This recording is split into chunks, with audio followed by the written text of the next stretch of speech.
Ciao a tutti ragazzi, in questi giorni sto particolarmente buttando via la testa su Baldur's Gate 3 e i suoi combattimenti, le sue dinamiche di gioco. Diciamo che sin da inizio game, affrontare un turno, affrontare un combat, mi rendo conto che non è propriamente immediato. Ci sono alcune cose da capire e bisogna rifletterci un attimino.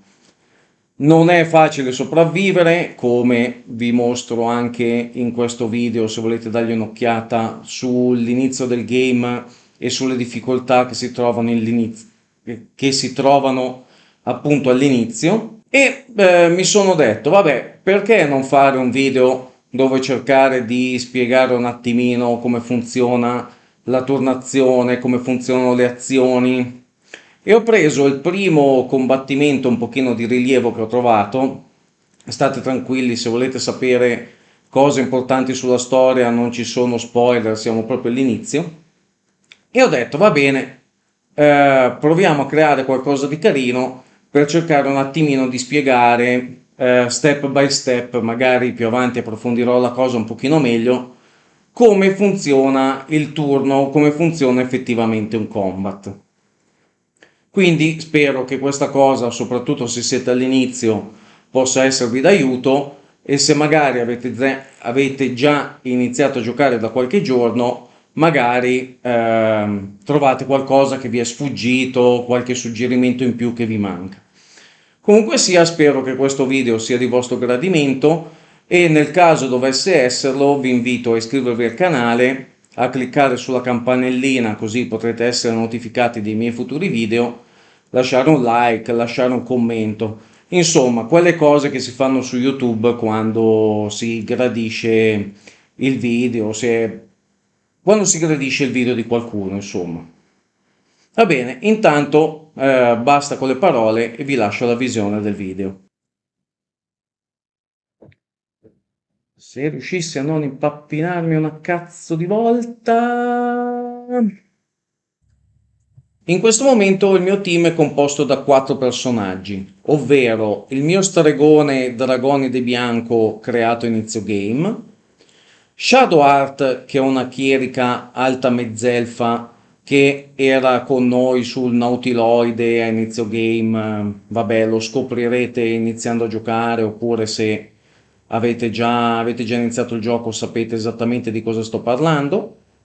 Astarion, che è un elfo alto di classe ladro, che troverete sempre a inizio game, subito finita la vicenda appunto del Nautiloide, e Karl, che è un warlock, classe che a me è sempre piaciuta un sacco e infatti ero molto indeciso se farla all'inizio o meno, che non ho esattamente capito bene da dove sia saltato fuori, però praticamente ammazzando un Mind Flayer mi sono ritrovato Carl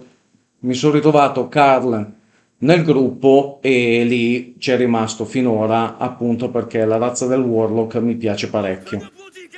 Diciamo che per avere un team bilanciato sarebbe il caso di avere, dal mio punto di vista, oltre al chierico, anche un guerriero nel gruppo. Il ladro, che in questo caso è Astarion, va benissimo. Lo stregone c'è già il mio personaggio che l'ho scelto io a inizio gioco. Diciamo che per iniziare, per bilanciare bene un team, probabilmente un guerriero al posto di Karl non sarebbe assolutissimamente male. Per avere un personaggio che resista maggiormente agli attacchi, che possa fare da tank davanti al gruppo e gestire meglio i combattimenti in mischia, oltre al chierico, che magari è un bene che non prenda troppi danni per mantenere il team in vita. Diciamo che un guerriero non farebbe male, però vedrò poi di sostituirlo a Carl all'interno di questo team e appunto per migliorare questa situazione.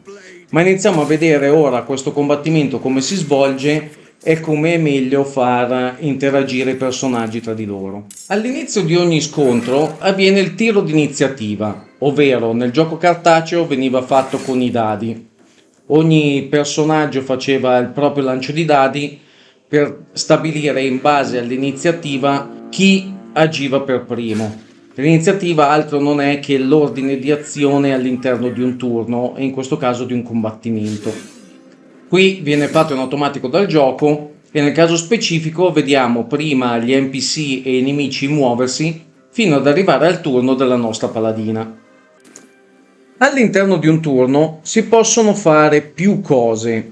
Allora, definiamo queste cose sostanzialmente in due grosse categorie, ovvero il movimento e quello che può essere un attacco oppure un altro tipo di azione legato alla classe in questione. Un guerriero attaccherà, un ladro potrebbe scassinare una trappola, il chierico potrebbe curare. Sostanzialmente un'azione relativa alla propria classe, alla propria utilità in battaglia all'interno del gioco e un movimento. Il movimento si può suddividere in più piccole fasi. L'importante è non superare mai con queste azioni. Praticamente vedete qui in basso a destra questo cerchio blu con all'interno scritto termina turno? Ecco, quella è la durata del vostro turno. Man mano che andrete a fare delle azioni all'interno del turno, consumerete questa barra. Una volta utilizzata tutta questa barra, non vi resterà altro che passare il turno al membro successivo.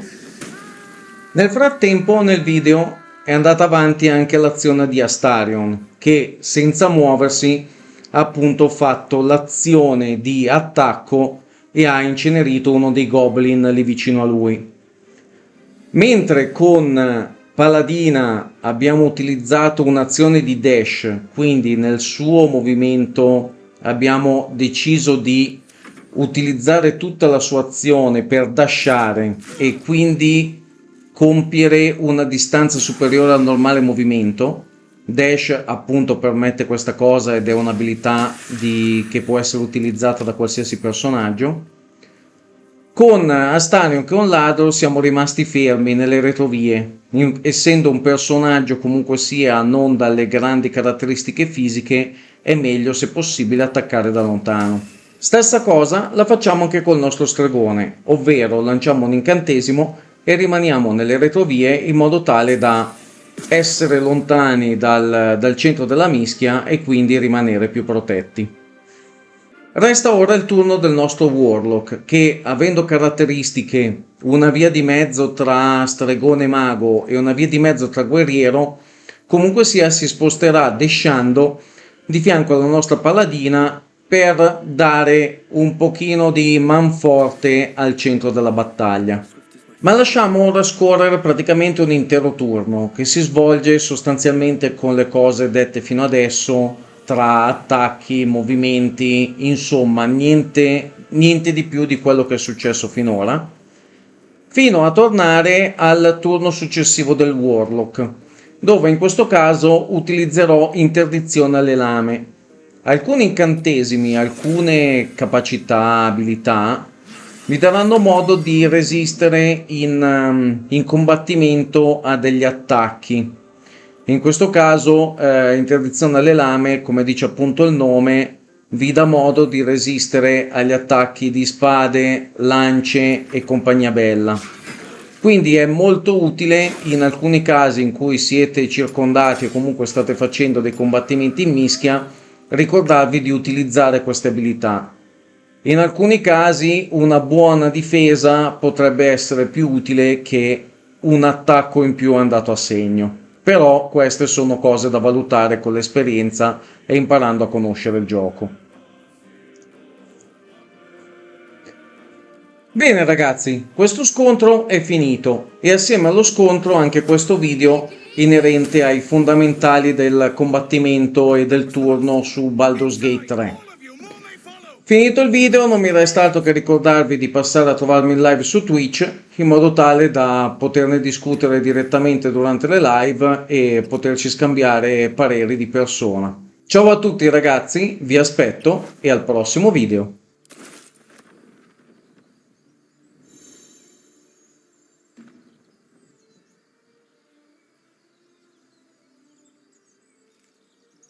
have a look.